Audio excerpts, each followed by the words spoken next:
Andrea Brillantes, abay nasasangkot or nadadawit sa pangalan ni Carlos Yulo dahil po sa naging statement nito sa isang initial interview. But before that, kung hindi ka pa nakapag-like, share, subscribe at follow sa ating Facebook page, please don't forget to like, share, and follow. And also, we would like to give you a thanks for always keep watching and trusting this channel. Matunog na pinag-uusapan ngayon ang pangalan ni Carlos Yulo, lalo-lalo na hindi lamang dahil siya po ay nakasungkit ng gold medal no sa kanya pong laban.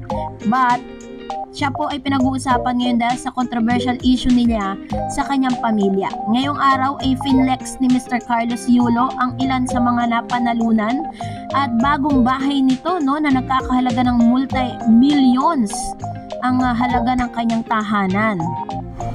Two-time Olympic gold medalist Carlos Yulo will be 5 million richer with a sport betting firm rewarding him for his feat. Arena Plus has been championing Carlos since the start of the Olympic Games. As one of the sport betting company's official brand ambassador, Carlos had the company full support throughout the entire of his Olympic campaigns. In a pre-Olympic send-off representative from the brand, Carlos even spoke on the value of his partnership with the company. Nagpasalamat nga itong si Mr. Carlos Yulo sa lahat ng mga bumubuhos na suporta sa kanya no sa napakagandang ipinakita nito. Pero ngayong araw ay pinag-uusapan po sila sa isang social media platform in which ay siniship itong si Mr. Carlos Yulo kay Miss Andrea Brillantes. Carlos Yulo na meron siyang pagtingin, pagtatangi, crush, paghanga dito kay Andrea Brillantes. Ang bayan mare kasi gusto nga nila na itong si Carlos Yulo at saka si Andrea Brillantes ay magkaroon ng espesyal na pagtitingin ng isa't isa. Bagay naman din sila. Lalo na ngayon mare na-issue itong si Chloe nga na hindi nga maganda yung relasyon niya dito sa pamilya ni Carlos Yulo. Looks like maraming hindi boto kay Chloe San Jose para kay Carlos Yulo. Still, ano man ang dahilan ng mga anti-Chloe, the fact remain na hindi natin saklaw ang damdamin ni Carlos. Kahit pa mismo ang ina ng Paris Olympic gold medalist na si Angelica cannot do anything about it.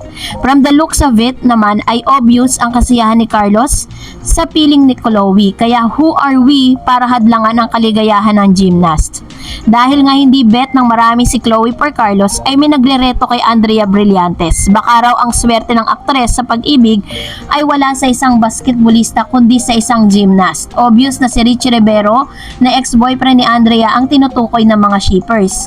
Umaabot na nga ang kanilang wish to the point na okay lang daw na mag-break sina Carlos at Chloe nang dahil kay Andrea. Pag nagkatuluyan daw di umano sina Carlos at Andrea ay mapapatawad na raw nila ang aktres sa pagiging third party kaya naghiwalay sina Catherine Bernardo at Daniel Padilla. Ngayon pa nga lang ay may naiisip na ang mga shippers na itawag sa kanila Cold Light, The Height. So ganito po yung kanilang mga sigaw no, ng mga netizen sa pag-ship nila kay Mr. Carlos Yulo to Andrea Brillantes. Matatandaan po na sa isang interview ay inamin ni Mr. Carlos Yulo na bet at talagang crush niya si Miss Andrea Brillantes na itinuturong isa sa malalaking star ng ABS-CBN. At dahil po dito marami pong mga fans ngayon ang nagbibigay ng kanilang mga saloobin at pinag-uusapan po ito sa isang social media platform like yung ex na dating Twitter. So usap-usapan sila doon, trending silang dalawa na talagang pinagpa-partner si Carlos Yulo since itong si Miss Andrea Brillantes ay single ay pinapartner nila at hindi bet ng netizen si Miss Chloe para kay dito po kay Mr. Carlos. Pero sabi nga ng ilang mga netizen hindi natin saklaw ang damdamin ni Carlos at ni Andrea Brillantes para sa gusto ng netizen.